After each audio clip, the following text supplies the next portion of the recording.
ನಮಸ್ಕಾರ ಸ್ನೇಹಿತರೆ, welcome back to my YouTube channel. Friends, ಇವತ್ತು ನಾನು ವೆಜ್ ಫ್ರೈಡ್ ರೆಸಿಪಿಯೊಂದಿಗೆ ಬಂದಿದ್ದೇನೆ. ಬಹಳ ಟೇಸ್ಟಿಯಾಗಿರುತ್ತೆ ಮತ್ತು ಬಹಳ ಬೇಗನೂ ಸಹ ಮಾಡ್ಕೊಬೋದಂಥ ರೆಸಿಪಿಯಾಗಿದೆ ಇದು. ಇದನ್ನು ಮಾಡಲು ನಾನಿಲ್ಲಿ ತರಕಾರಿ ಹೆಚ್ಕೊಂಡಿದ್ದೀನಿ. ಸ್ವಲ್ಪ ಬೀನ್ಸು ಸಣ್ಣಕ್ಕೆ ಹೆಚ್ಕೊಂಡಿದ್ದೀನಿ, ಮತ್ತು ಒಂದು ಕ್ಯಾರೆಟು ಉದ್ದುದ್ದ ಹೆಚ್ಕೊಂಡಿದ್ದೀನಿ, ಕ್ಯಾಪ್ಸಿಕಮ್ ಒಂದು ತೊಗೊಂಡಿದ್ದೀನಿ, ಕ್ಯಾಬೇಜ್ ತೊಗೊಂಡಿದ್ದೀನಿ. ಇಲ್ಲಿ ಹಸಿರು ಮೆಣಸಿನ್ಕಾಯಿ, ಈರುಳ್ಳಿ, ಶುಂಠಿ, ಬೆಳ್ಳುಳ್ಳಿ ಮತ್ತು ಪೆಪ್ಪರ್ ಪೌಡ್ರನ್ನ ತೊಗೊಂಡಿದ್ದೀನಿ. ಮೊದಲಿಗೆ ನಾನು ಒಂದು ಬಾಣಲಿ ಇಟ್ಕೊಂಡು ಬಾಣಲಿಗೆ ಎಣ್ಣೆ ಹಾಕ್ಕೊಳ್ತಿದ್ದೀನಿ. ಎಣ್ಣೆ ಸ್ವಲ್ಪ ಜಾಸ್ತಿ ಬೇಕಾಗುತ್ತೆ, ಇದಕ್ಕೆ ಸ್ವಲ್ಪ ಜಾಸ್ತಿ ಹಾಕ್ಕೊಳ್ತಾ ಇದ್ದೀನಿ. ಎಣ್ಣೆ ಹಾಕ್ಕೊಂಡು ಎಣ್ಣೆ ಸ್ವಲ್ಪ ಬಿಸಿ ಆದಮೇಲೆ ನಾನು ಇದಕ್ಕೆ ತೊಗೊಂಡಿರೋಂಥ ಶುಂಠಿ ಮತ್ತು ಬೆಳ್ಳುಳ್ಳಿನ ಹಾಕಿ ಚೆನ್ನಾಗಿ ಫ್ರೈ ಮಾಡ್ಕೊಳ್ತೀನಿ. ಬೆಳ್ಳುಳ್ಳಿ ಹಾಕ್ತಾಯಿದ್ದೀನಿ, ಶುಂಠಿನೂ ಹಾಕ್ತಾಯಿದ್ದೀನಿ.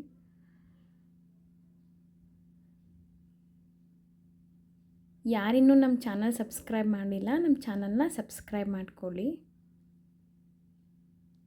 ಇವಾಗ ಹಾಕ್ತಾಯಿದ್ದೀನಿ. ಆಗಿದೆ ಶುಂಠಿ ಬೆಳ್ಳುಳ್ಳಿ ಸ್ವಲ್ಪ ಫ್ರೈ ಆದಮೇಲೆ ನಾನು ಈರುಳ್ಳಿ ಹಾಕ್ತಾಯಿದ್ದೀನಿ. ಈರುಳ್ಳಿ, ಹಸಿಮೆಣಸಿನ್ಕಾಯಿ, ಖಾರಕ್ಕೆ ಎಷ್ಟು ಬೇಕಷ್ಟು ಹಸಿಮೆಣಸಿನ್ಕಾಯಿ ಹಾಕ್ತಾಯಿದ್ದೀನಿ. ಹಾಕಿ ಚೆನ್ನಾಗಿ ಫ್ರೈ ಮಾಡ್ಕೊಬೇಕಾಗುತ್ತೆ. ಈಗ ಹೆಚ್ಚಿಟ್ಕೊಂಡಿರೋಂಥ ತರಕಾರಿ ಹಾಕ್ತಾಯಿದ್ದೀನಿ. ಕ್ಯಾರೆಟ್,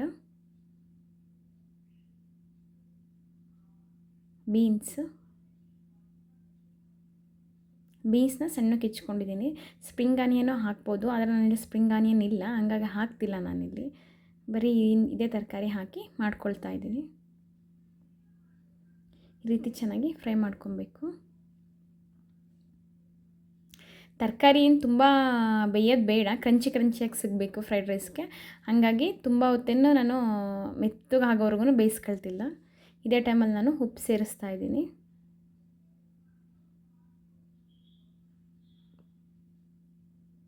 ಅನ್ನಕ್ಕೆ ಉಪ್ಪು ಹಾಕಿರ್ತೀವಿ, ಹಾಗಾಗಿ ತರಕಾರಿ ಎಷ್ಟು ಬೇಕಷ್ಟು ಉಪ್ಪು ನೋಡಿ ಹಾಕ್ಕೊಳ್ಬೇಕಾಗುತ್ತೆ. ಉಪ್ಪು ಹಾಕಿ ಚೆನ್ನಾಗಿ ಮಿಕ್ಸ್ ಮಾಡ್ಕೊಬೇಕು.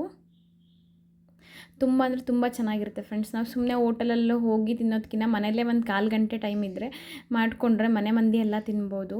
ತುಂಬ ಚೆನ್ನಾಗಿ ಬರುತ್ತೆ. ಮತ್ತು ತರಕಾರಿ ಎಲ್ಲ ಹಾಕೋದ್ರಿಂದನೂ ಒಳ್ಳೆಯ ಆರೋಗ್ಯಕರವಾದಂಥ ರೆಸಿಪಿನೂ ಸಹ ಆಗುತ್ತೆ. ನೋಡಿ, ಈ ರೀತಿ ಚೆನ್ನಾಗಿ ಫ್ರೈ ಮಾಡ್ಕೊಬೇಕು. ಈಗ ನಾನು ತೊಗೊಂಡಿರೋಂಥ ಕ್ಯಾಬೇಜ್ ಹಾಕ್ತಾಯಿದ್ದೀನಿ. ಕ್ಯಾಬೇಜ್ ಮತ್ತು ಕ್ಯಾಪ್ಸಿಕಮ್ನ ಸೇರಿಸ್ತಾ ಇದ್ದೀನಿ. ಕ್ಯಾಪ್ಸಿಕಮ್ನ ಸಹ ಈ ಟೈಮಲ್ಲೇ ಸೇರಿಸ್ತಾ ಇದ್ದೀನಿ. ಲಂಚ್ ಬಾಕ್ಸ್ ರೆಸಿಪಿಗೆ ಮಕ್ಕಳಿಗೆ ತುಂಬ ಚೆನ್ನಾಗಿರುತ್ತೆ ಫ್ರೆಂಡ್ಸ್ ಇದು. ಈಗ ಮಾಡಿಕೊಂಡ್ರೆ ನೋಡಿ, ಚೆನ್ನಾಗಿ ಫ್ರೈ ಮಾಡ್ಕೊಳ್ತಾ ಇದ್ದೀನಿ. ತುಂಬ ಹೊತ್ತೇನು ಬೇಕಾಗಿಲ್ಲ ತರಕಾರಿ ಬೇಯಿಸೋದು, ಹಂಗಾಗಿ ಬೇಗ ಆಗೋಗ್ಬಿಡುತ್ತೆ. ನೋಡಿ, ಇವಾಗ ನಾನು ತೊಗೊಂಡಿರೋಂಥ ಪೆಪ್ಪರ್ ಪೌಡ್ರು ಸಹ ಹಾಕ್ತಾಯಿದ್ದೀನಿ. ಮತ್ತು ನಾನು ಇದಕ್ಕೆ ಪೆಪ್ಪರ್ ಪೌಡ್ರ್ ಹಾಕಿ ಸೋಯಾ ಸಾಸು ಮತ್ತು ವಿನೆಗರ್ನ ಸೇರಿಸ್ತಾ ಇದ್ದೀನಿ. ನೋಡಿ, 1 ಸ್ಪೂನಷ್ಟು ಸೋಯಾ ಸಾಸ್ ಹಾಕಿದ್ದೀನಿ. ಇದರಲ್ಲಿ ನಾನು ಒಂದು 3 ಜನ ತಿನ್ಬೋದು, ನಾನು ಈ ಕ್ವಾಂಟಿಟಿಲಿ ಮಾಡಿದ್ರೆ. ನೋಡಿ, ಈಗ 1 ಸ್ಪೂನಷ್ಟು ವಿನೆಗರ್ನ ಸೇರಿಸ್ತಾ ಇದ್ದೀನಿ. ಹೋಟೆಲ್ ಟೇಸ್ಟೇ ಬರುತ್ತೆ ಫ್ರೆಂಡ್ಸ್ ಇದು. ನಾವು ಮನೆಯಲ್ಲೇ ಮಾಡ್ಕೊಬೋದು ಹೋಟೆಲಲ್ಲಿ ಹೋಗೋದಕ್ಕಿಂತನೂ. ಇವಾಗ ಲೋ ಫ್ಲೇಮಲ್ಲಿ ನಾನು ಇದು ಸಾಸೆಲ್ಲ ಸೇರಿಸಿದ್ದೀನಿ. ಲೋ ಫ್ಲೇಮ್ ಇಟ್ಕೊಂಡು ಈ ರೀತಿ ಚೆನ್ನಾಗಿ ಮಿಕ್ಸ್ ಆಗಬೇಕು.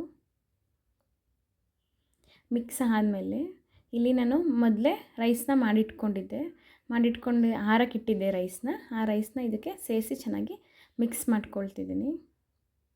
ಕೊನೆಯಲ್ಲಿ ನಾನು ಕೊತ್ತಂಬರಿ ಸೊಪ್ಪನ್ನ ಸೇರಿಸ್ತಾ ಇದ್ದೀನಿ. ಸೇರಿಸಿ ಚೆನ್ನಾಗಿ ಮಿಕ್ಸ್ ಮಾಡಿಕೊಂಡ್ರೆ ಫ್ರೈಡ್ ರೈಸ್ ರೆಡಿ ಆಗುತ್ತೆ. ನೋಡಿ ಫ್ರೆಂಡ್ಸ್, ಈ ರೀತಿ ಚೆನ್ನಾಗಿ ಮಿಕ್ಸ್ ಮಾಡ್ಕೊಬೇಕು. ತುಂಬ ಚೆನ್ನಾಗಿ ಬರುತ್ತೆ ಫ್ರೆಂಡ್ಸ್. ನೋಡಿ, ಈ ರೀತಿ ಚೆನ್ನಾಗಿ ಮಿಕ್ಸ್ ಆಗಿದೆ. ಟೇಸ್ಟಿಯಾಗಿರೋಂಥ ಹೋಟೆಲ್ ಸ್ಟೈಲ್ ಫ್ರೈಡ್ ರೈಸ್ ರೆಡಿಯಾಗಿದೆ ಫ್ರೆಂಡ್ಸ್. ನೀವು ಒಂದು ಸಲ ಈ ರೆಸಿಪಿನ ಟ್ರೈ ಮಾಡಿ. ಈ ವಿಡಿಯೋ ಇಷ್ಟ ಆದರೆ ಶೇರ್ ಮಾಡಿ, ಲೈಕ್ ಮಾಡಿ, ಕಮೆಂಟ್ ಮಾಡಿ ನಮ್ಮ ಚಾನಲ್ನ ಸಬ್ಸ್ಕ್ರೈಬ್ ಮಾಡ್ಕೊಳ್ಳಿ.